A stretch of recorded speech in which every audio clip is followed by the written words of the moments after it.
नमस्ते बच्चों। तो पिछले क्लास में हम लोग डिक्शनरी प्रॉब्लम कर रहे थे और उसका रिवर्स वाला क्वेश्चन, ठीक है ना, रैंडम हमारा वर्ड था, ठीक है ना।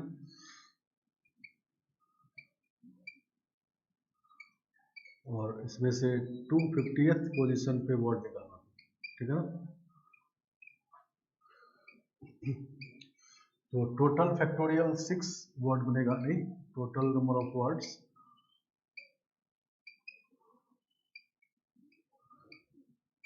टोटल 6, तो 720। इसमें हम लोग रैंडम का पोजीशन निकाले थे 614, ठीक है ना। और अब निकालना है रिवर्स क्वेश्चन कि 250 पोजीशन पे कौन सा वर्ड होगा, ठीक है ना। तो इसको करने का तरीका जैसा हम लोग पिछले क्लास में डिस्कस किए, एक बार कर देते हैं क्वेश्चन कि किस तरह से करना है। और इसमें दिक्कत होता है लास्ट में, जब 250 के पास पहुंचेंगे, आप जो नंबर चाहिए उसके पास पहुंचेंगे तब दिक्कत होता है, ठीक है ना। तो क्या फॉलो करना है, देखो, तो पहले इसको हम लोग अल्फाबेटिकल ऑर्डर में लिख लेते हैं। पहले ए है, फिर डी है, फिर एम है, एन है, ओ है, फिर आर, ठीक है ना। चलो, तो पहले तो ए से स्टार्ट होने वाला वर्ड होगा, नहीं, तो ए से स्टार्ट होने वाले वर्ड जो होंगे वो 5 जगह बचा हुआ है और 5 डिफरेंट ऑब्जेक्ट है, अरेंज कर देंगे तो 120 वर्ड्स बनेंगे, नहीं। तो अभी हम लोग का 250 पे पहुंचना है। अभी ए से स्टार्ट होने वाला 120 वर्ड नहीं बना है, इसका मतलब अभी 250 से पीछे है, नहीं। तो जब भी हम लोग रिक्वायर्ड नंबर से पीछे रहेंगे तो करंट प्लेस को चेंज करेंगे, ठीक है ना। ये जो करंट प्लेस पहला प्लेस है इसको चेंज करेंगे जब भी पीछे रहेंगे, और जब भी आगे बढ़ जाएंगे रिक्वायर्ड नंबर से तो या इक्वल हो जाएंगे, दोनों ही केस में करंट प्लेस को फिक्स कर देंगे, ठीक है ना। आए बात समझ में। तो अभी हम लोग फर्स्ट प्लेस से स्टार्ट किए हैं, तो फर्स्ट प्लेस पे रखने के बाद हम लोग 120 वर्ड्स बनेंगे, लेकिन हम लोग को 250 पोजीशन में पहुंचना है, तो उससे कम है तो फर्स्ट प्लेस को चेंज करेंगे, ठीक है ना। चेंज कब करेंगे, जब पीछे रहेंगे। और फिक्स कब करेंगे, जब इसको रखने के बाद आगे निकल जाए, रिक्वायर्ड नंबर से आगे निकल जाए या इक्वल हो जाए, दोनों ही केस में प्लेस को फिक्स कर देना है। फिर अगला प्लेस करंट प्लेस होगा, ठीक है ना। तो फिर उसके बाद डी से स्टार्ट होने वाला होगा, तो 120, तो टोटल मिलके ये 240 हो गया, नहीं, अभी भी रिक्वायर्ड नंबर से पीछे है, नहीं, 250 से पीछे है, तो इसको चेंज करेंगे, ठीक है ना।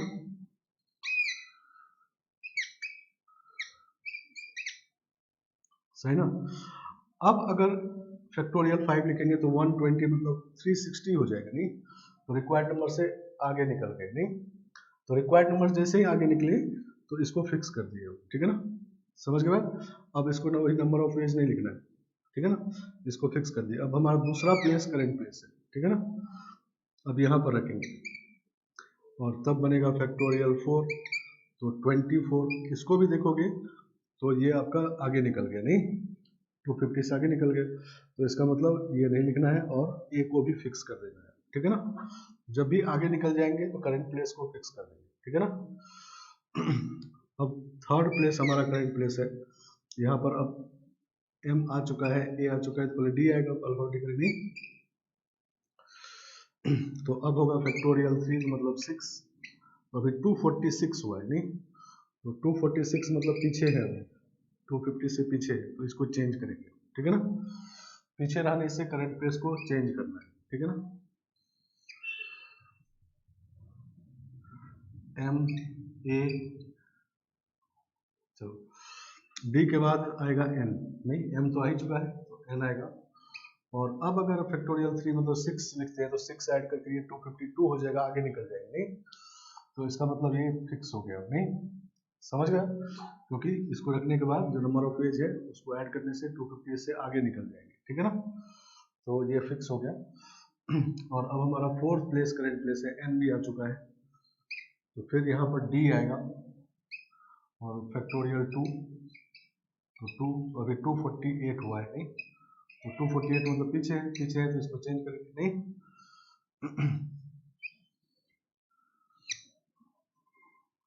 एम ए एन, सही ना। उसके बाद डी के बाद यहाँ पर आएगा ओ, ठीक है ना, ठीक है ना। और अब अगर फैक्टोरियल 2 लिखेंगे तो इक्वल हो जाएंगे, इक्वल हो जाए या आगे निकल जाए, दोनों केस में इसको फिक्स करना है, ठीक है ना। तो फिक्स हो गई नहीं, और जब इक्वल आ जाए तो बचे हुए जो वर्ड्स हैं इसके लिखने के बाद जो बचे हुए उसको रिवर्स ऑर्डर में अरेंज करना है, ठीक है ना। तो वो भी आ चुका है, अब बचा हुआ है डी और आर, इसको रिवर्स वे में अरेंज करना है, नहीं आर डी, ठीक है ना। तो जब इक्वल वाला बात जहां पर आ जाए वहां पर क्या करना है, करेंट प्लेस को फिक्स करते हुए बचे हुए जो लेटर्स हैं उनको अल्फाबेटिकली रिवर्स वे में अरेंज करना है, नहीं। जैसे इससे हम लोग का 720 वर्ड बनेगा, नहीं 720 वर्ड, तो अगर 720th पोजीशन पे वर्ड निकालना हो तो हम लोग सीधा सीधा इसको रिवर्स वे में अरेंज कर देंगे, नहीं अल्फाबेटिकल रिवर्स वे में अरेंज कर देंगे इधर से, तो वही वर्ड बन जाएगा, नहीं 720। समझ के बाद तो ये 250th वर्ड है, नहीं नहीं पहले डी आर बनेगा 249 और आर डी बनेगा 250, ठीक है ना। तो इस तरह से इसको सॉल्व करते हैं हम लोग रिवर्स वाले क्वेश्चन को, ठीक है ना। समझ के बाद तो पहले हम लोग क्या करते हैं, फर्स्ट प्लेस हमारा करंट प्लेस है, उसके बाद नंबर ऑफ वेज निकालते हैं बाकी प्लेस पे रखते हुए। अगर नंबर ऑफ वेज हमारे रिक्वायर्ड नंबर से पीछे है तो करंट प्लेस को चेंज करेंगे, नहीं और तब तक चेंज करते रहेंगे करंट प्लेस पर जब तक रिक्वायर्ड नंबर से आगे या इक्वल ना आ जाए, ठीक है ना। तो जैसे ही जब रिक्वायर्ड नंबर जो है उससे आगे निकल जाए या इक्वल हो जाए तो उस केस में करंट प्लेस को फिक्स कर देंगे और फिर हमारा next place of current place होगा, फिर उसको उस पर रखने के बाद वही काम रिपीट करेंगे, ठीक है ना। तो चेंज करना है जब रिक्वायर्ड नंबर से पीछे हो और फिक्स करना है जब रिक्वायर्ड नंबर के इक्वल हो या आगे निकल जाए। और जब इक्वल हो जाए तो क्या करना है कि करंट प्लेस को फिक्स करते हुए, जो हमारा करंट प्लेस था उसको फिक्स करते हुए, फिक्स तो करना ही है करंट प्लेस को, आगे भी निकल जाए और इक्वल भी आ जाए, लेकिन इक्वल जब आए तो करंट प्लेस को फिक्स करते हुए बाकी प्लेसेस पे अल्फाबेटिकल रिवर्स ऑर्डर में अरेंज करना है, ठीक है ना।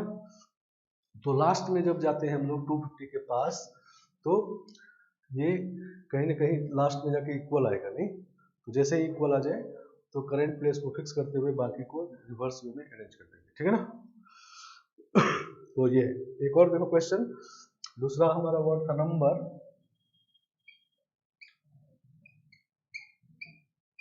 नंबर, इससे 400 प्लेस पे नंबर वर्ड निकालना है, ठीक है ना। वर्ड एट 400 प्लेस, ठीक है ना। इससे जो डिक्शनरी बनेगा उसमें 720 वर्ड्स होंगे फिर से, क्योंकि इसमें भी 6 डिफरेंट लेटर्स हैं और इन 720 वर्ड्स का जब डिक्शनरी बनाएंगे तो उसमें 400 प्लेस पर कौन सा वर्ड रहेगा ये निकालना है, ठीक है ना। चलो पहले इसको अल्फाबेटिकली अरेंज कर लेते हैं, तो पहले बी रहेगा, फिर ई रहेगा, फिर एम एन आर यू, ठीक है ना, सही ना। तो पहले बी से स्टार्ट होने वाला वर्ड बनेगा फैक्टोरियल 5, तो 120 हमारा 400 प्लेस है उससे पीछे है, अभी पीछे रहने से चेंज करना है, ठीक है ना, करंट प्लेस को चेंज करना है। बी के बाद ई आएगा, फिर से फैक्टोरियल 5 120 दोनों मिलकर 240 अभी पीछे है, फिर ई के बाद आएगा एम फैक्टोरियल 5 120, तो ये हो गया 360 अभी भी पीछे है, ठीक है ना। तो उसके बाद एम के बाद आएगा एन, और अब अगर फैक्टोरियल 5 लिखेंगे तो आगे निकल जाएंगे, नहीं क्लियर है, 400 से आगे निकल जाएंगे, 120 ऐड करेंगे 480 हो जाएगा, तो आगे निकल गए तो ये फिक्स हो गया, नहीं जहां पर आगे निकले वहां पर करंट प्लेस फिक्स हो गया। और अब सेकेंड प्लेस हमारा करंट प्लेस है, एन हमारा अब आ चुका है, फिर बी से स्टार्ट होगा, नहीं तो बी लिखेंगे तो फैक्टोरियल 4 मतलब 24, नहीं तो 24 रखने से 384 है, नहीं पीछे है, 400 चाहिए, पीछे है तो चेंज करेंगे इसको, एन बी के बाद आएगा ई, नहीं अब अगर 24 लिखेंगे तो आगे निकल जाएगा, नहीं आगे निकल गए तो ये फिक्स हो गया, ठीक है ना। फिर ई के बाद ई आ चुका है, फिर थर्ड प्लेस पे पहले बी आएगा, नहीं तो फैक्टोरियल 3 मतलब 6 आ गया नहीं। तो अब देखो ये 390 हो गया नहीं, 390 हो गया, पीछे है नहीं, पीछे है तो इसको चेंज करेंगे, ठीक है ना। करंट प्लेस को फिर से चेंज कर देंगे।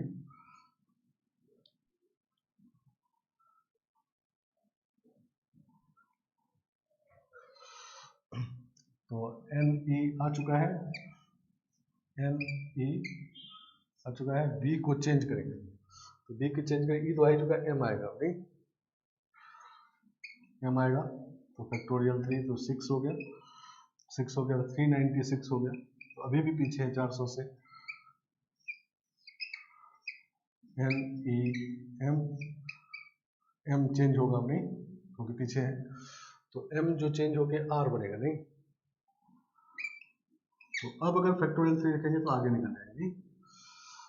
तो आगे निकल गए तो फिर इसको फिक्स कर दिए, और फिर हमारा ये प्लेस करंट प्लेस है, यहाँ पर आर आ चुका है, फिक्स हो चुका है ये।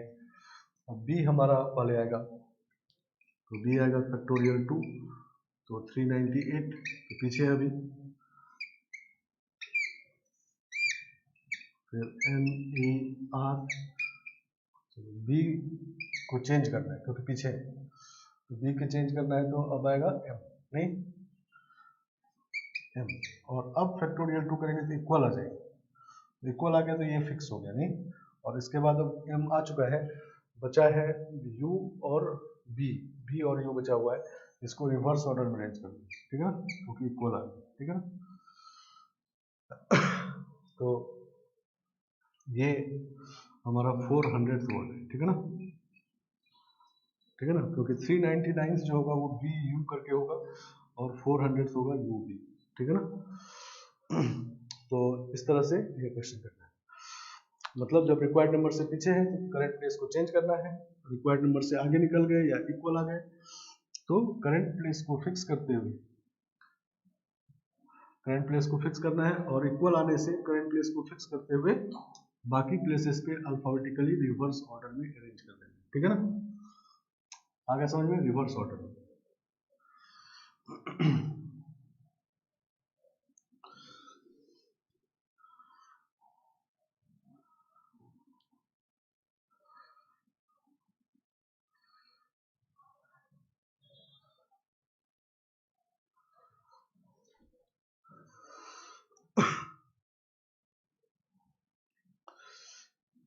समझ गया, तो ये है डिक्शनरी प्रॉब्लम, ठीक है ना।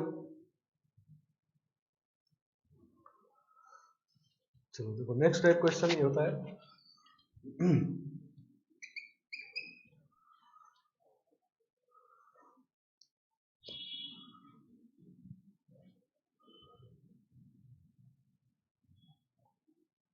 all 5-digit numbers, 5-digit numbers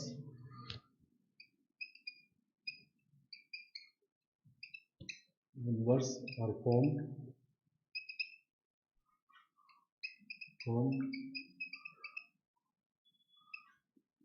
using the digits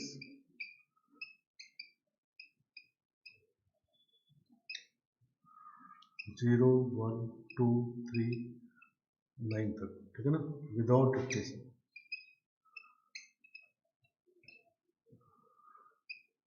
without repetition, ठीक है ना, रिपीटेशन अलाउड नहीं है, ठीक है ना। Find sum of these numbers,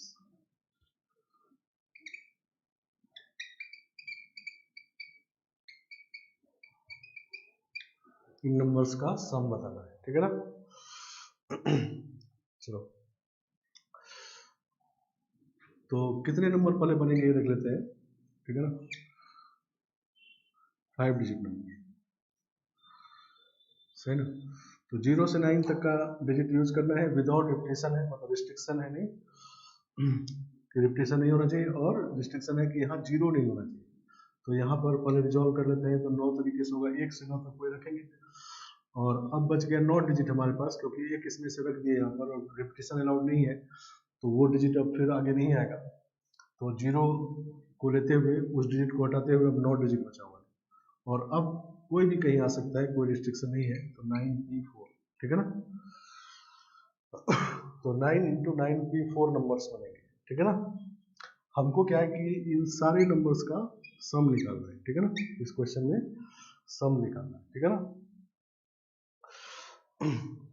समझ गए बात। तो सम निकालना मतलब पहले इन नंबर्स को हम लिखेंगे। 5 डिजिट का नंबर बहुत सारा होगा, इतने नंबर से नहीं, बहुत सारे नंबर होंगे नहीं, 4-5 डिजिट का नंबर होगा, फिर सबको यहाँ ऐड करके, ठीक है ना, ऐसा है, ठीक है ना। तो इतने नंबर ऑफ नंबर्स ये बनेंगे और इन सब का ऐड करना है, ठीक है ना। तो देखो एडिशन कैसे करते हैं हम लोग। तो मान लो 3 डिजिट का नंबर लेते हैं 137 और एक दूसरा नंबर लेते हैं 829 और तीसरा नंबर लेते हैं 361, ठीक है ना। ये 3 नंबर को हमको ऐड करना है नहीं। तो ऐड करना पता है सबको कि ये लिखते हैं 7 + 9 16 + 1 17 का 7 और 1 यहाँ प्लस कर लेते हैं नहीं, सही ना, ठीक है ना। फिर इसको ऐड करते हैं, फिर यहाँ पर जो 2 डिजिट आ गया तो पहले डिजिट को यहाँ ऐड कर देते हैं नहीं, समझ गया। तो इस काम को हम लोग यहाँ ऐसे भी करते हैं कि इनका सम निकाल लिए पहले, तो 17 आ गया, फिर इनका सम निकाल लिए तो कितना आ गया देखो 11 आ गया, और इनका सम निकाल लिए तो ये भी 12 आ गया, ठीक है ना। नहीं, यूनिट प्लेस के डिजिट का सम आ गया 17 और 10th प्लेस के सम डिजिट का सम आ गया 11 और ये 12 आ गया नहीं। तो हम लोग क्या करते हैं कि ये यूनिट प्लेस है तो इसको लिखते हैं 17 × 10 का पावर 0, 17 × 10 का पावर 0 प्लस 11 × 10 का पावर 1, ठीक है ना, 10th प्लेस है, और 12 × 10 का पावर 2, सही ना। तो ये लिख देंगे अगर तो sum of digit sum of numbers आ जाएगा, ठीक है ना, ये तीनों का सम आ जाएगा नहीं। मतलब इसको जब 17 ये तो 1 है तो 17 आएगा तो 1 इसमें ऐड होगा, तो इसमें से जो 100 प्लेस वाला होगा वो इसमें ऐड हो जाएगा नहीं, तो इस तरह से हो जाएगा। मतलब अगर बहुत सारे नंबर का सम निकालना हो तो हम लोग हर एक प्लेस का सम अलग अलग निकाल लेते हैं, और फिर यूनिट प्लेस के सम को 10 के पावर 0 से मल्टीप्लाई करते हैं, 10th प्लेस के सम को 10 के पावर 1 से मल्टीप्लाई करते हैं, 100 प्लेस के सम को 10 स्क्वायर से मल्टीप्लाई करते हैं। मान लो अगर चौथा डिजिट होता 1000 प्लेस होता तो 10 क्यूब से उसको मल्टीप्लाई करके ऐड करते हैं, ठीक है ना। तो कहने का मतलब ये है कि मान लो यहाँ पर जो इतने नंबर्स बने हैं इसका सम मान लो आ गया L1 L2 L3 L4 और L5, ठीक है ना। तो रिक्वायर्ड सम जब निकालेंगे हम लोग तो इसको मल्टीप्लाई करेंगे 10 का पावर 0 से नहीं, L1 × 10 का पावर 0 प्लस L2 × 10 का पावर 1 नहीं, प्लस L3 × 10 का पावर 2 और प्लस L4 × 10 क्यूब और L5 × 10 का पावर 4 नहीं। तो ये जब सॉल्व कर लेंगे तो ये सारे नंबर का सम आ जाएगा, ठीक है ना। तो ये मतलब 5 डिजिट नंबर है तो 0 से 4 पावर तक होगा नहीं, अगर 4 डिजिट नंबर होगा तो 0 से 3 पावर तक होगा, 3 डिजिट नंबर है तो 0 से 2 पावर तक, ठीक है ना। आगे बात समझ में। चलो तो पहले हम लोग का अब हमारा पहले हमारा इन था कि नंबर का सम निकालना, लेकिन अब हम लोग क्या करेंगे कि हर एक प्लेस का पहले सम निकालेंगे, मतलब ये L1 L2 ये सब निकालेंगे पहले, और जब ये निकल जाएगा फिर ये लिख देंगे, ठीक है ना, समझ गए बात।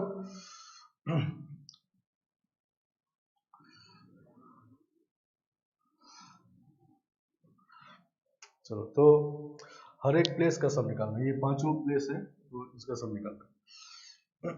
तो ये 5 डिजिट बना देते, देखो यहाँ पर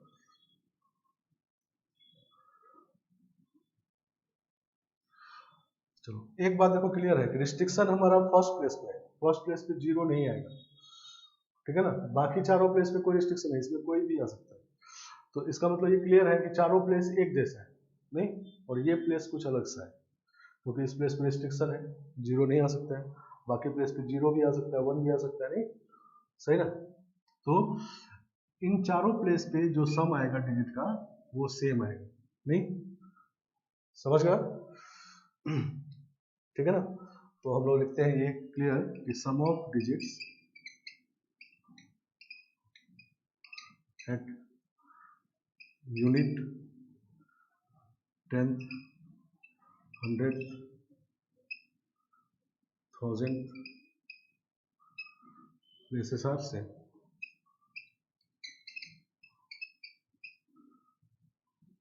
ठीक है ना। तो इसका मतलब क्या होगा, किसी एक प्लेस पे डिजिट का सम निकाल लेंगे तो वहीं ये चारों प्लेस पे, ठीक है ना, और यहाँ का फिर अलग से निकालेंगे, ठीक है ना। चलो तो अब हम लोग यहाँ का सम किसी एक जगह का निकालना है। चलो तो पहले जो हमारा एम था कि हर एक, तो पहले हमारा एम था कि हर एक प्लेस पे डिजिट का सम निकालना, लेकिन अब हम लोग ये डिसाइड कर ले कि चारों प्लेस पे जैसा होगा तो किसी एक ही प्लेस का निकालें, तो वही चारों प्लेस पे होगा और इसका फिर अलग से निकालेंगे। चलो अब आते हैं कि यहाँ पर देखो, तो ये क्लियर है कि जितनी बार यहाँ पर 1 आएगा उतनी ही बार 2 आएगा, नहीं सही ना, उतनी ही बार यहाँ 3 आएगा, उतनी ही बार 4 आएगा, उतनी ही बार 9 तक आएगा, और 0 अलग बार आएगा, नहीं नहीं मान लो हम यहाँ पर देखते हैं कि 0 कितनी बार आता है, ठीक है, मान लो यहाँ 0 फिक्स करते हैं, तो 0 फिक्स कर दे तो अब कोई भी कहीं आ सकता है इसमें, तो 9p4, नहीं 9p4 टाइम्स 0 यहाँ पर आएगा, तो 0 को ऐड करेंगे तो 0 ही होगा, ठीक है ना। और नंबर ऑफ टाइम्स मान लो 1 कितनी बार आएगा यहाँ पर, मान लो यहाँ 1 फिक्स करते हैं, 1 कितनी बार आएगा, तो 1 जब फिक्स करेंगे तो 0 अभी बचा हुआ है, तो 0 यहाँ नहीं आना है, तो यहाँ पर 8 वेज, नहीं, और बाकी बच जाएगा 8 डिजिट, तो 8p3, क्योंकि अब तीनों पे कोई कोई कहीं आ सकता है, नहीं समझ गए बात। तो 0 अलग नंबर ऑफ टाइम्स आएगा, लेकिन 1 जो आएगा वो इतनी बार आएगा, और 2 भी अब इतनी ही बार आएगा, नहीं 3 भी, क्योंकि उस केस में भी यहाँ 0 बचा हुआ रहेगा, तो यहाँ 8 तरीके से होगा, फिर बाकी 8 भी 3, नहीं। तो ये लिखे हम लोग नंबर ऑफ टाइम्स, यहाँ पर लिखते हैं number of times, number of times 1 2 3 4 से 9 तक ऑकर एट यूनिट प्लेस, ठीक है ना। 1 से 9 तक यूनिट प्लेस पे इतनी इतनी बार आएगा, ठीक है ना, समझ गया। चलो तो sum of digit at unit place,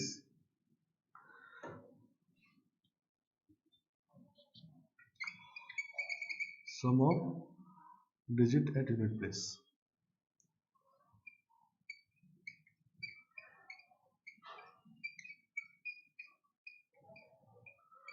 unit place पे डिजिट का सम जब निकालेंगे तो 1 इतनी बार आएगा, ठीक है ना, इतनी बार 1 आया, फिर 2 भी इतनी बार आया, तो 1 into this plus 2 into this, नहीं, तो this is equal to 1 plus 2 plus 3 से लेके 9 तक, और इंटू 8 इंटू 8p3, ठीक है ना, समझ में, क्योंकि 8 इंटू 8p3 टाइम्स 1 को ऐड करेंगे, नहीं, फिर उतनी ही बार 2 को ऐड करेंगे, उतनी ही बार 3 को ऐड करेंगे, तो ये कॉमन ले लिए और ये सब ऐड कर दिए, नहीं। तो यूनिट प्लेस पे डिजिट का सम जो है, मतलब ये सारे डिजिट का सम L1 का वैल्यू ये आ गया, ठीक है ना। तो इसको सॉल्व करेंगे तो 9 इंटू 10/2 है, तो this is 45 into 8 into 8p3, ठीक है ना। तो ये यूनिट प्लेस का सम आ गया, नहीं, और हम लोग ये देख चुके हैं कि यूनिट प्लेस का जितना सम होगा उतना ही ये सब प्लेस का होगा, तो हम लोग अब सम जो निकाल लिए यहाँ का, यहाँ का, यहाँ का, यहाँ का निकाल लिए, नहीं, मतलब ये सब पता चल गया हमको, L1 L2 L3 L4 सब इक्वल है, नहीं इसमें। चलो अब ये यूनिट 10,000 100,000 10,000 प्लेस का निकालते हैं, ठीक है ना। तो 10,000 प्लेस पे तो 0 तो नहीं आएगा, तो देखते हैं कि 1 कितनी बार आएगा, ठीक है ना। तो 1 जब यहाँ रखेंगे तो बच गए आपके पास 9 डिजिट, और अब कोई भी कहीं आ सकता है, नहीं तो 9p4, नहीं तो 9p4 टाइम्स यहाँ पर 1 आएगा, नहीं तो लिखते हैं इसको नंबर ऑफ टाइम्स 1 2 3 से 9 ऑकर्स एट 10,000 प्लेस, ठीक है ना। तो दिस इज दिस, ठीक है ना। तो 1 2 3 4 सब इतनी बार आएगा इस प्लेस पर, तो sum of digit eight 10,000 place,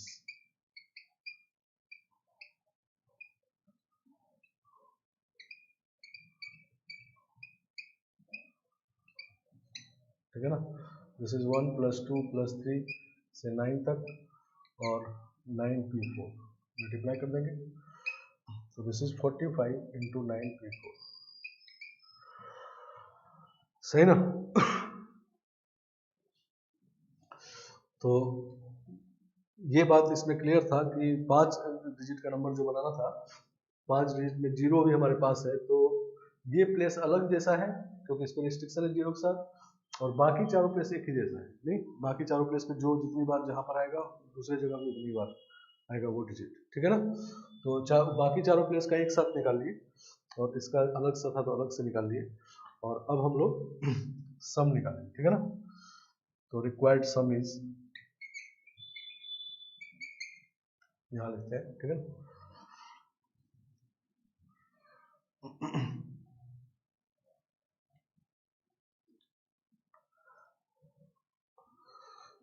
required सम,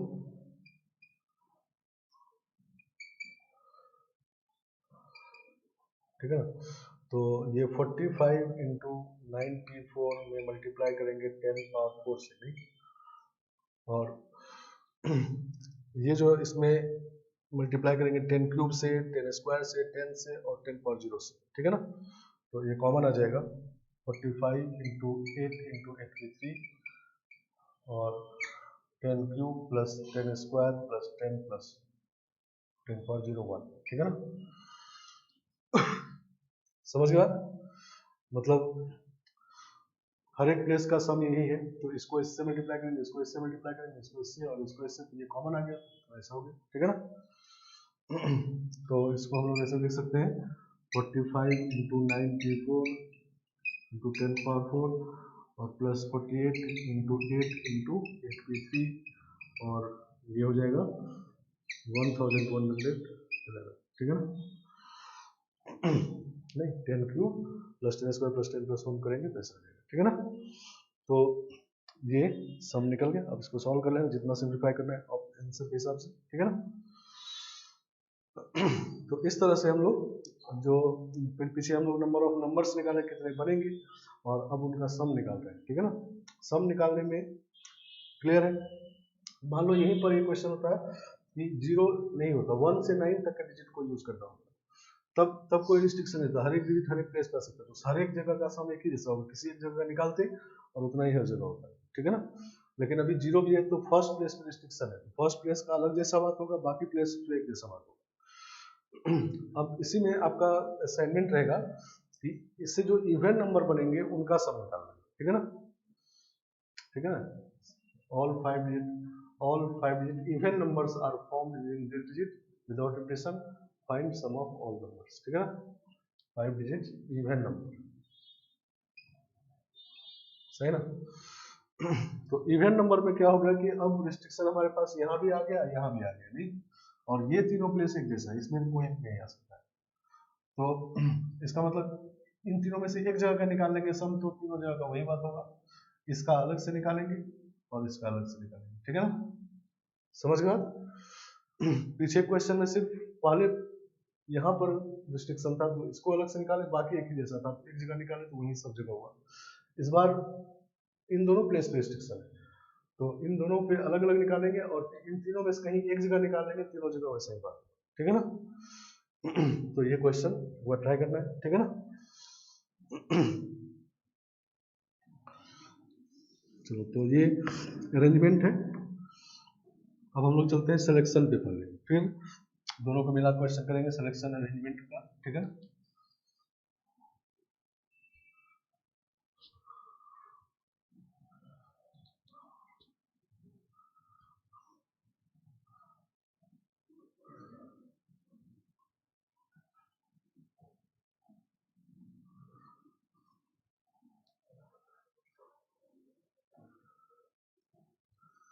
चलो सिलेक्शन,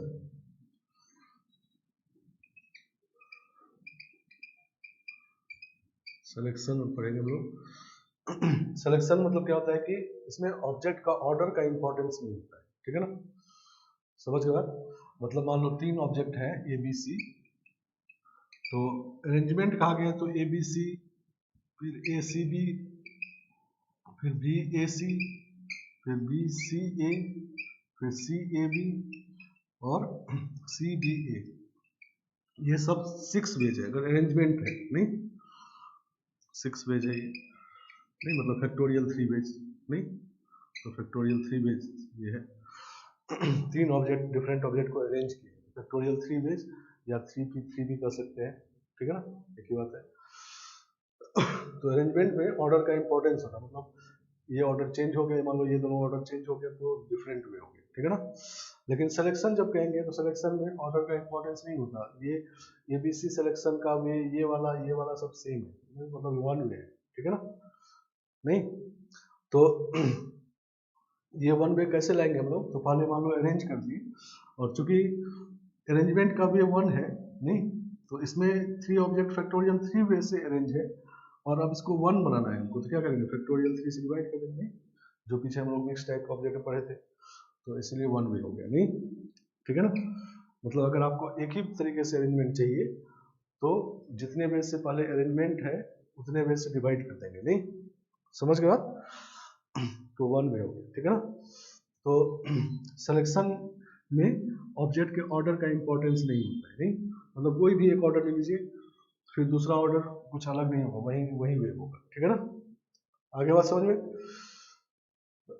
तो सिलेक्शन में 2 चीज पढ़ेंगे हम लोग, पहला होता है फिक्स सिलेक्शन,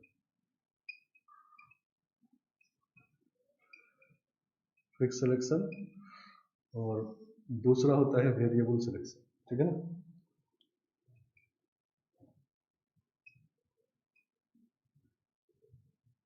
वेरिएबल सिलेक्शन, ठीक है ना। इसमें क्या अंतर है देखो, फिक्स सिलेक्शन में जैसे मान लो 10 ऑब्जेक्ट है तो उसमें कहा जाएगा कि 5 सेलेक्ट करना है, ठीक है ना, समझ गया। 10 में से एग्जैक्टली 5 सेलेक्ट करना है, 10 में से 5 एग्जैक्टली 5, मतलब वो नंबर 5 जो फिक्स है, ठीक है ना। और वेरिएबल सिलेक्शन का मतलब क्या है कि इसमें सिलेक्शन का नंबर वेरी करेगा, ठीक है ना। जैसे मान लो 10 ऑब्जेक्ट है तो कहा गया कि कम से कम 5 सेलेक्ट करना है, तो आप 5 भी कर सकते हो, 6 भी कर सकते हो, 7 भी कर सकते हो, नहीं तो सिलेक्शन का नंबर उसमें वेरी करते हैं, ठीक है ना, वेरिएबल सिलेक्शन में।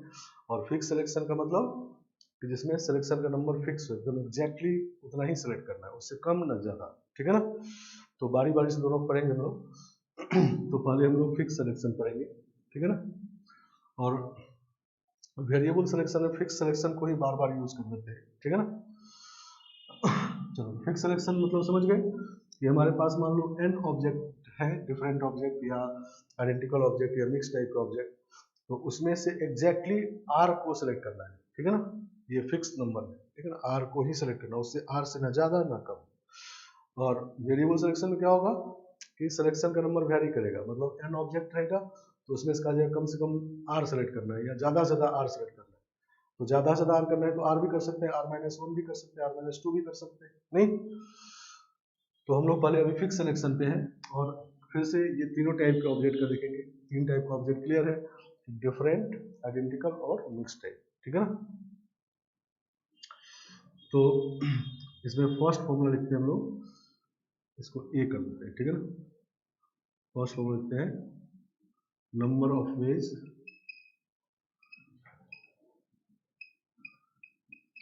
Of selecting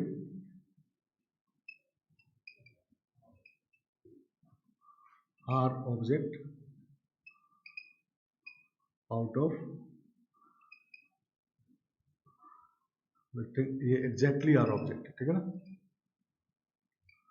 exactly r object मतलब fix selection out of n different object,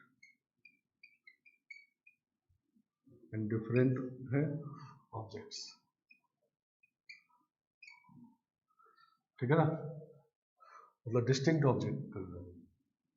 तो अरेंजमेंट का वे होता है NPR, नहीं मतलब factorial n upon factorial n minus r, ये अरेंजमेंट का वे है। तो इसमें जो r ऑब्जेक्ट है वो फैक्टोरियल r वे में अरेंज है, नहीं, और उसको हमको अरेंजमेंट का वे 1 करना है, नहीं सिलेक्शन में ऑर्डर का इंपॉर्टेंस नहीं होता है, तो फैक्टोरियल r से और डिवाइड कर दें, ठीक है ना। तो इसी को हम लोग कहते हैं NCR, ठीक है ना। तो n डिफरेंट ऑब्जेक्ट में से अगर एग्जैक्टली r को सिलेक्ट करना हो तो NCR, नहीं डिफरेंट ऑब्जेक्ट हो तब NCR यूज करना है, ठीक है ना। और second number of veg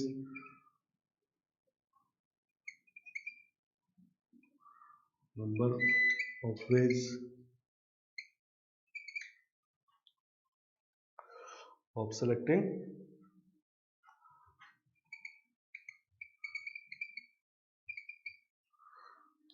R object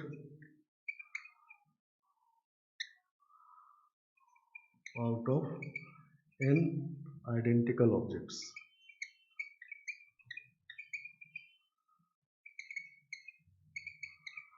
identical object में से R को सेलेक्ट करना है, नहीं, तो दिस इज वन वे, ठीक है ना। मतलब आइडेंटिकल ऑब्जेक्ट मान लो 4A है, आइडेंटिकल ऑब्जेक्ट है, इसमें से एक ए को सिलेक्ट करना है, ठीक है ना। तो चाहे इस ए को सिलेक्ट करें चाहे इसको, चाहे एक ही में, नहीं मान लो 2 ए को सिलेक्ट करना है, ठीक है ना। तो मान लो ये दोनों को सिलेक्ट करते हैं और या ये दोनों को सिलेक्ट करते हैं तब भी वन वे, नहीं। तो फिक्स सिलेक्शन अगर करना है आइडेंटिकल ऑब्जेक्ट में से तो वन वे, ठीक है ना। मान लो 10 आइडेंटिकल ऑब्जेक्ट है, ठीक है ना, और उसमें से 2 को सिलेक्ट करना है, तो एक ही तरीका होगा, कोई भी 2 ले लीजिए, दूसरा 2 लेंगे तो डिफरेंट वे नहीं होगा, सही ना। तो वन वे। और 10 आइडेंटिकल ऑब्जेक्ट मान लो 3 को सिलेक्ट करना है तब भी वन वे, कोई भी 3 लेंगे तो वही तरीका, नहीं। तो आइडेंटिकल ऑब्जेक्ट में से अगर एग्जैक्टली सिलेक्ट करना है, फिक्स सिलेक्शन करना है तो वन वे, ठीक है ना। मतलब n में से r सेलेक्ट करना है तब भी वन वे, n में से r माइनस 1 सेलेक्ट करना है तब भी वन वे, n में से 2 सेलेक्ट करना है तब भी वन वे, ठीक है ना। क्लियर है, नहीं। मान लो इस 3 ए को सिलेक्ट करना है तो ये 3 ले चाहे ये 3 ले, एक ही बात है, नहीं। सही ना। तो डिफरेंट ऑब्जेक्ट में जब फिक्स सिलेक्शन करते हैं तो r पे डिपेंड करता है, नहीं। मान लो r ऑब्जेक्ट सेलेक्ट किया तो NCR, मान लो k ऑब्जेक्ट सेलेक्ट करना है तो NCK, नहीं। लेकिन आइडेंटिकल ऑब्जेक्ट में सेलेक्ट करना है अगर, ठीक है ना, फिक्स सिलेक्शन, तो वन वे, वो आर पे डिपेंड नहीं करता है। 10 सेलेक्ट करना, 10 में से 10 सेलेक्ट करना तब भी वन वे, 10 में से 5 सेलेक्ट करना तब भी वन वे, ठीक है ना। है बात क्लियर। और मिक्स टाइप के ऑब्जेक्ट में सेलेक्ट करना हो, तीसरा number of veg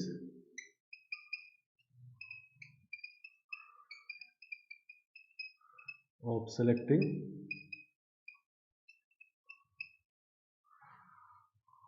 exactly r object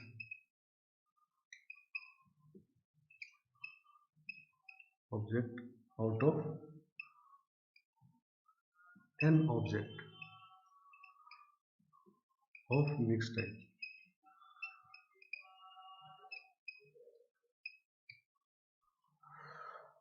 ठीक है ना। मिक्स टाइप के ऑब्जेक्ट में से अगर एग्जैक्टली आर सेलेक्ट करना हो, ठीक है ना। मिक्स टाइप मतलब समझ गए कि मान लो 10 मैंगोज है, 12 एप्पल्स है, नहीं, 6 बनानाज है, नहीं, और ये सब आपस में आइडेंटिकल है, तो ये मिक्स टाइप का ऑब्जेक्ट हुए, नहीं, समझ गया। तो इसमें से अगर आर को सेलेक्ट करना हो तो ये हम लोग पीछे कर चुके हैं, नहीं, मल्टीनोमियल यूज किए थे, नहीं। मान लो इसमें से 5 सेलेक्ट करना है तो इससे x1 plus x2 plus x3 equal to 5 किए थे, नहीं। तो मिक्स टाइप के ऑब्जेक्ट में से अगर फिक्स सिलेक्शन करना हो तो हम लोग यूज मल्टीनोमियल, ठीक है ना, इसका फॉर्मूला नहीं है, यूज मल्टीनोमियल, ठीक है ना।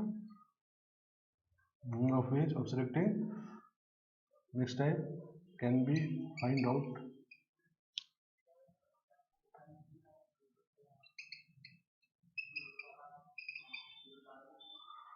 फर्स्ट यूजिंग मल्टीनोमियल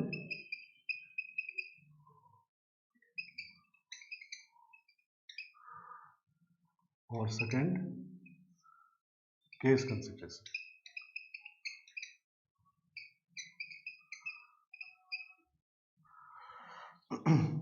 दो तरीका है इसको करने का, ठीक है ना। मतलब या तो मल्टीनोमियल यूज कर लीजिए, पीछे हम लोग एग्जाम्पल के भी थे, फिर से करेंगे, और या केस बना लीजिए, ठीक है ना। तो मान लो इतने में से 5 सेलेक्ट करना है, तो 5 कैसा कैसा है, मान लो पांचों एप्पल ही है, नहीं पांचों एक जैसा है, या 5 में से 3 एक जैसा है, 2 अलग अलग है, 3 एक जैसा है और 2 दूसरा एक जैसा है, नहीं। तो इस तरह से केसेस बना लेते हैं और फिर सॉल्व करते हैं। तो केस जब ज्यादा बन जाए, मान लो 10 केस बन गया, तो उससे अच्छा एक मल्टीनोमियल यूज करिए, ठीक है ना। केस अगर कम बने तो तभी केस वाला यूज करिए। और दूसरी बात कि पीछे हम लोग लिखे थे कि जब मिक्स टाइप के ऑब्जेक्ट को अरेंज कर रहे थे, नहीं, तो मिक्स टाइप के ऑब्जेक्ट में से सबको जब अरेंज करना होता है, तब तो फॉर्मूला है factorial n upon factorial p factorial q factorial r वाला, नहीं। ये जो फॉर्मूला है, ये जब मिक्स टाइप के ऑब्जेक्ट में से सबको अरेंज करना हो, ठीक है ना। लेकिन जब कम को अरेंज करना होगा तो बताए थे केस कंसिडरेशन करना है, नहीं सही ना। तो वो काम यहाँ पर यही बात है, ठीक है ना। यहाँ पे मिक्स टाइप के ऑब्जेक्ट में से सिलेक्शन पहले करेंगे केस बना के, और फिर अरेंज कर लेंगे, ठीक है ना। समझ गए आप? तो मतलब मान लो मिक्स टाइप के ऑब्जेक्ट में से सिलेक्शन करना है, खाली सिलेक्शन ही करना है, तो हम लोग जनरली मल्टीनोमियल यूज करेंगे। लेकिन सिलेक्शन के बाद अरेंज भी करना है, अगर मिक्स टाइप के ऑब्जेक्ट में अरेंजमेंट का भी क्वेश्चन होगा, तो सबको अरेंज करने का तो फॉर्मूला है। लेकिन कम को जब अरेंज करना होगा, n में से r को अरेंज करना होगा, तो हम लोग तब उस केस में केस बना के पहले सिलेक्शन करेंगे, और फिर जैसा सिलेक्शन होगा उसके हिसाब से अरेंज करेंगे, ठीक है ना।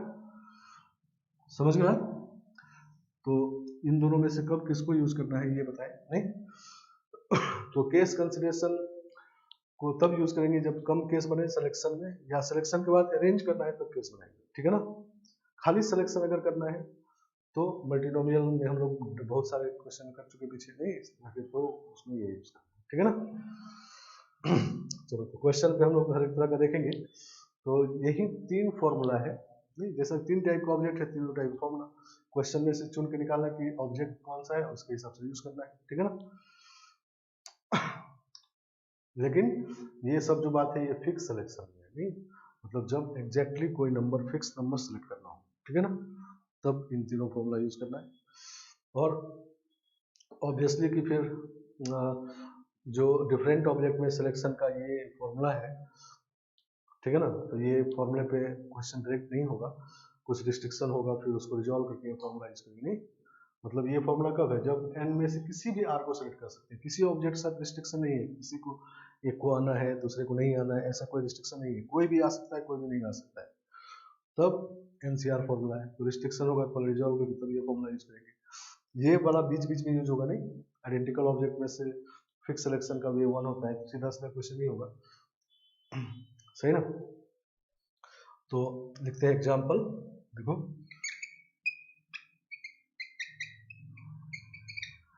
Example, in how many ways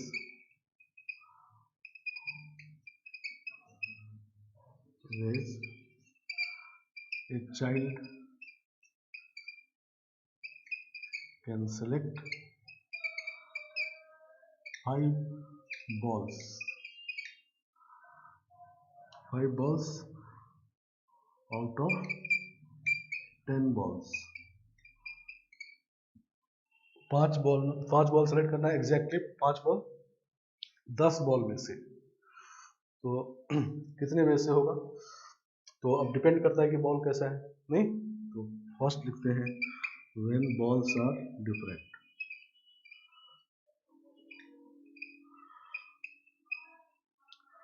सही ना, बॉल्स आर डिफरेंट, ठीक है ना, क्योंकि 10 बॉल्स लिख दिया तो डिफरेंट ऑब्जेक्ट की अलग बात है, आइडेंटिकल की अलग बात है, नहीं। तो अगर डिफरेंट बॉल्स हैं तो ये 10C5 लिखेंगे, नहीं, सही ना। और व्हेन बॉल्स आर आइडेंटिकल,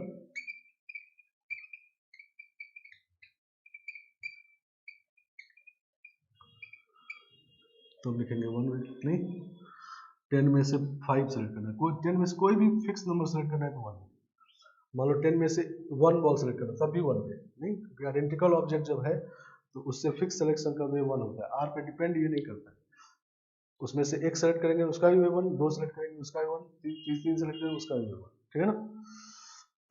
तो जब क्वेश्चन इस तरह का हो तो तुरंत हम लोगों को ऑब्जेक्ट का टाइप पे चले जाना है, ठीक है ना, उसके हिसाब से बात करना है। नहीं खाली इतना ही देख करके 10C5 एनसीआर फॉर्मूला सबको पता होता है या एनपीआर, तो आप चाहते हो कि हमेशा उसको यूज करते रहे, लेकिन कब उसको यूज कर सकते हैं कब नहीं ये क्लियर होना चाहिए, ठीक है ना, समझ गए। इसीलिए लैंग्वेज सेंसिटिव चैप्टर है, मतलब क्वेश्चन अगर इतना लिख दिया गया है तो तुरंत आपको खोजना होगा कि ये बॉल्स है कैसा, ठीक है ना, और तब इसका मतलब ये चैप्टर पढ़ें और जैसा है वैसा काम करेंगे, ठीक है ना।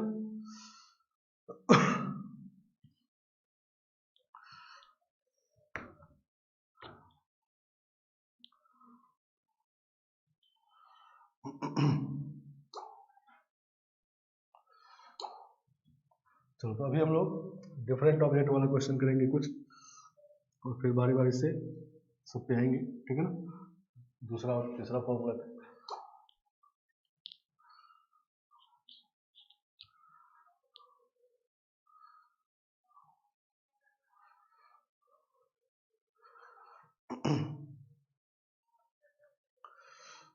चलो तो क्वेश्चन लिखते देखो, तो ये एनसीआर फॉर्मूला कब यूज, एनसीआर का मतलब उल्टा मतलब ये समझना है कि एन डिफरेंट ऑब्जेक्ट में से आर को एग्जैक्टली आर को सेलेक्ट करना हो तो एनसीआर फॉर्मूला है, ठीक है ना, समझ गए। और इसमें कोई ऑब्जेक्ट आ सकता है कोई नहीं भी आ सकता है, ठीक है ना, मतलब जो बात है सबके साथ सेम है, किसी ऑब्जेक्ट के साथ कोई रिस्ट्रिक्शन नहीं है, ठीक है ना। चलो क्वेश्चन लिखते देखो, in how many ways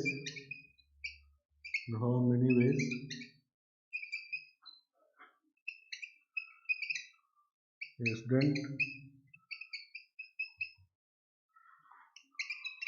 can select 4 books out of 8 books, 8 different books,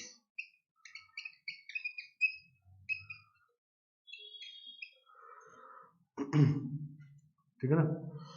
in how many ways a student can select exactly 4 books, 4 books select करना है 8 डिफरेंट बुक्स में, ठीक है ना, तो कोई भी 4 ले सकता है, तो 8C4 नहीं, ये हो गया। अब इसे मान लो ऐसा होता, in how many ways student can select 4 books out of 8 different books if he must select 2 particular books,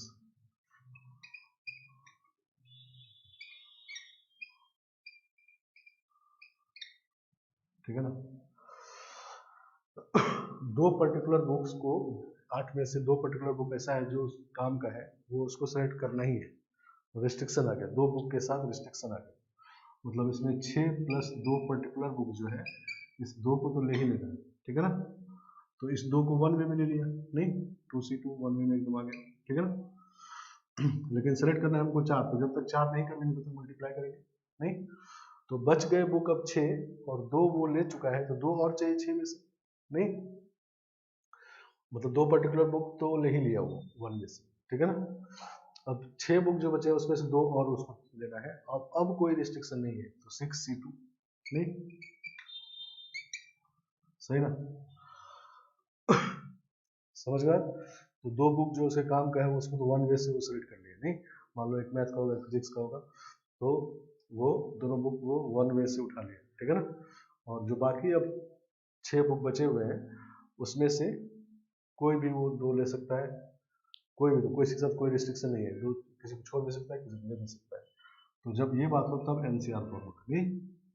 और इसी में अगर हो कि if he must must not select two particular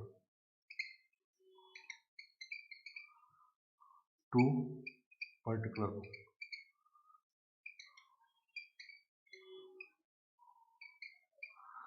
अब दो बुक ऐसा है जिसका उसको कोई काम ही नहीं, उसको लेना ही नहीं है उसको, ठीक है ना, नहीं, समझ गए आप। तो 6 बुक हमारे पास है और दो पर्टिकुलर बुक जो है इसका वो किसी काम के साथ है, ठीक है ना, उस स्टूडेंट के किसी काम का नहीं है, ये चाहता है कि हम ले नहीं, ठीक है ना।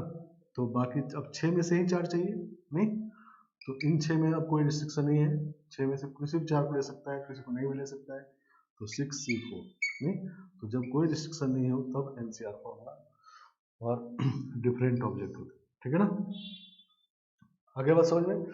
तो इस तरह से सिलेक्शन का जो ये फॉर्मूला एनसीआर है, डिफरेंट ऑब्जेक्ट में से एग्जैक्टली आर को सिलेक्ट करने का तरीका है, जिसमें से कोई भी आर आ सकता है, कोई नहीं भी आ सकता है, ठीक है ना। और अगर क्वेश्चन में कोई रिस्ट्रिक्शन हो तो रिस्ट्रिक्शन रिजॉल्व कर लेंगे, ठीक है ना, और फिर उसके हिसाब से जब रिस्ट्रिक्शन हटा लेंगे तब जब कोई भी आ सकता है कोई भी नहीं आ सकता तब ये एनसीआर फॉर्मूला यूज करेंगे डिफरेंट ऑब्जेक्ट, ठीक है ना।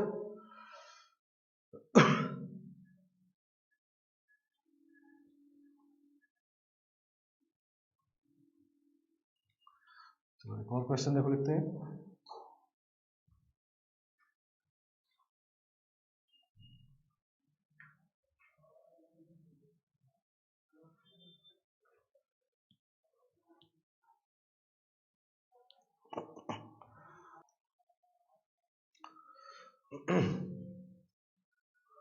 नेक्स्ट क्वेश्चन लिखते हैं, देखो इस तरह से, out of 12 persons,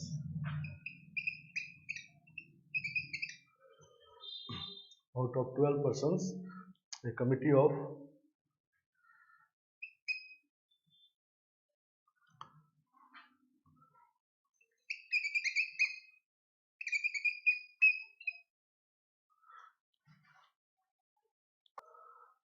committee of double T double E, committee of 6 out of 12 person, a committee of 6 is to be formed.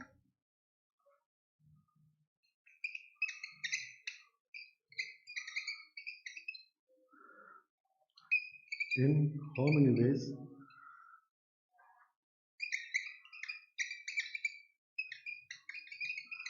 this can be done?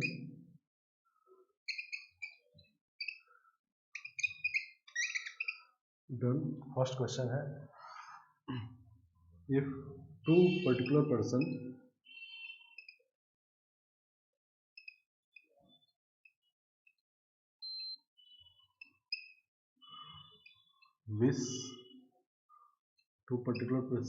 wish to be together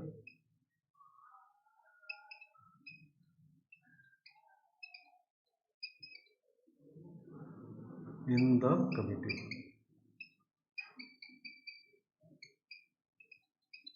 ठीक है ना। तो 12 पर्सन से मतलब 12 डिफरेंट ऑब्जेक्ट है, उसमें 6 का committee बनाना है, मतलब 6 को सिलेक्ट करना है, तो अगर कोई रिस्ट्रिक्शन नहीं होता 12C6 होता, ठीक है ना। लेकिन अब इसमें रिस्ट्रिक्शन है पहले क्वेश्चन में कि दो पर्सन पर्टिकुलर पर्सन ऐसा है, मान लो ए और बी पर्टिकुलर पर्सन ऐसा है और प्लस 10 पर्सन और है, ठीक है ना, टोटल 12 पर्सन है, तो उसमें दो पर्सन ए और बी है, उसके साथ रिस्ट्रिक्शन है, पर्टिकुलर मतलब उसी दो के साथ है, ठीक है ना, और किसी के साथ ये बात नहीं है। तो ये दोनों चाहते हैं कि साथ साथ ही हम कमेटी में जाएं, मतलब जब भी जाएगा दोनों साथ साथ जाएगा और नहीं तो दोनों नहीं जाएगा, कोई ऐसा नहीं है कोई एक गया एक नहीं गया, ठीक है ना, समझ गए बात। और ये 10% जो है इसके साथ कोई रिस्ट्रिक्शन नहीं, ठीक है ना।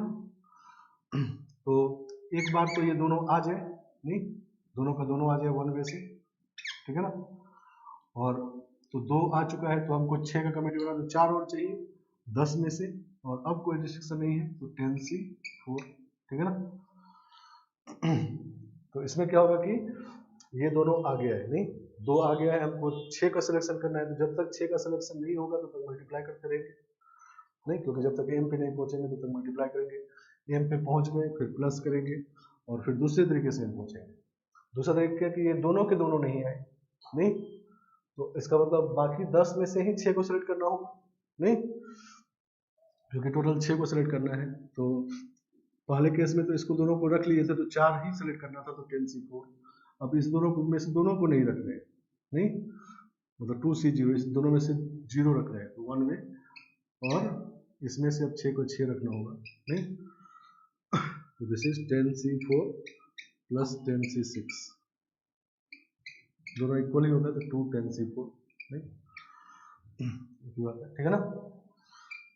तो ये हो गया ये वाला रिस्ट्रिक्शन। और सेकेंड क्वेश्चन है, if two particular person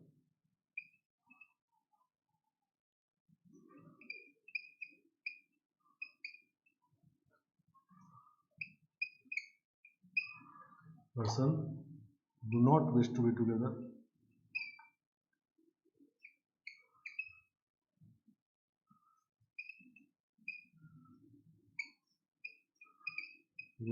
in the committee.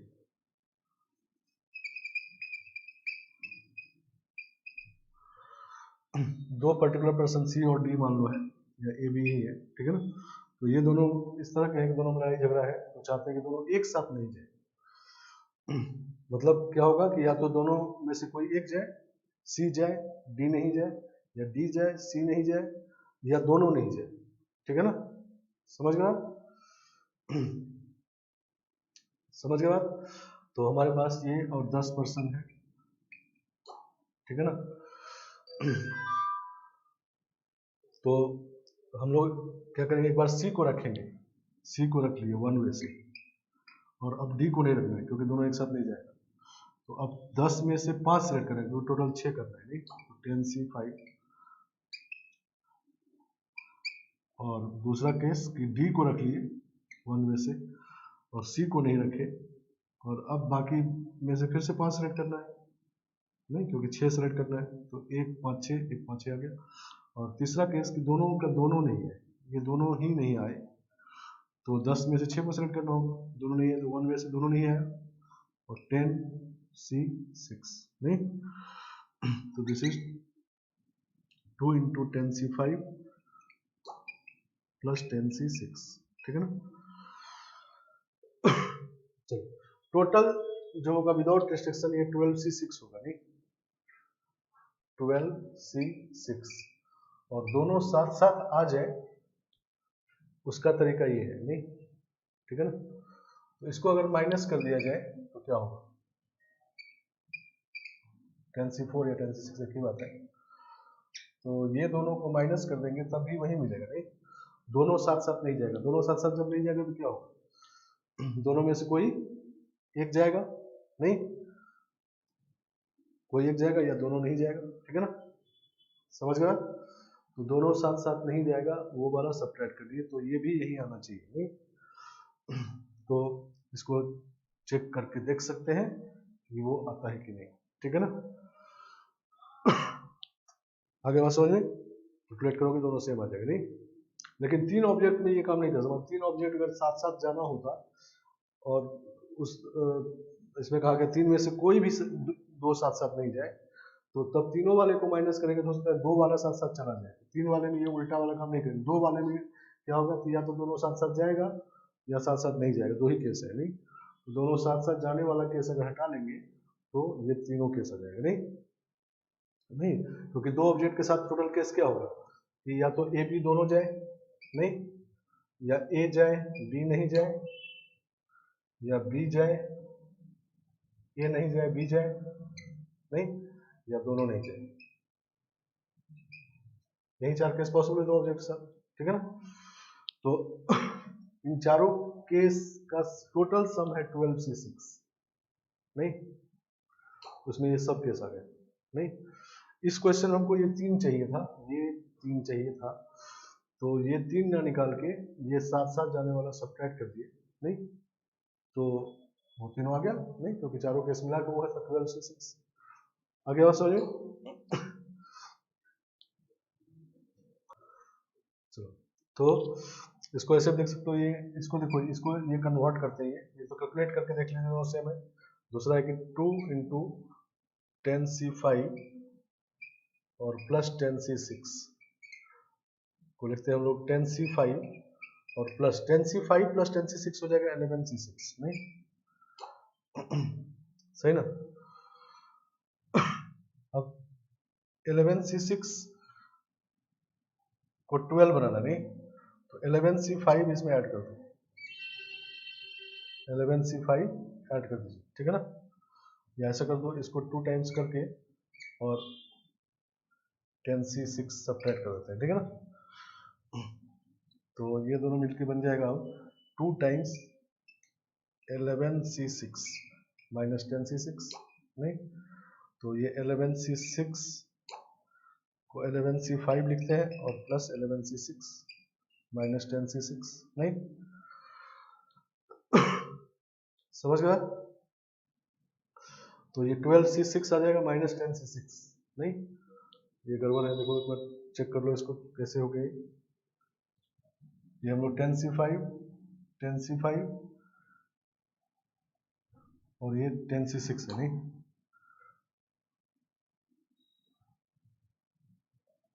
तो 2 इंटू 10C5 प्लस 10C6, इसको कन्वर्ट करना है कि ये ऐसा बन गया, नहीं बाइनोमियल आइडेंटिटी यूज करके इसको चेक करें एक बार और कोशिश करो ऐसा बना दे, या इसको हम लोग सॉल्व करेंगे तो दोनों इक्वल आ जाएगा, लेकिन कोशिश करना है आइडेंटिटी यूज करके वो बन जाए, जैसे कि प्रूव हो जाए कि हाँ ये है, नहीं क्योंकि ऑप्शन जब देखेंगे मान लो मोर देन वन ऑप्शन है, तो ऑप्शन में क्या रहेगा कि ये भी ऑप्शन रहेगा ये भी रहेगा, तो मान लो आप इस तरीके से सॉल्व किए तो ये ऑप्शन आ गया, तो अब ये वेरीफाई करना होगा कि ये भी सही है कि नहीं, ठीक है ना, तो उसको वेरीफाई कर लेना है, ठीक है ना, समझ गए बात।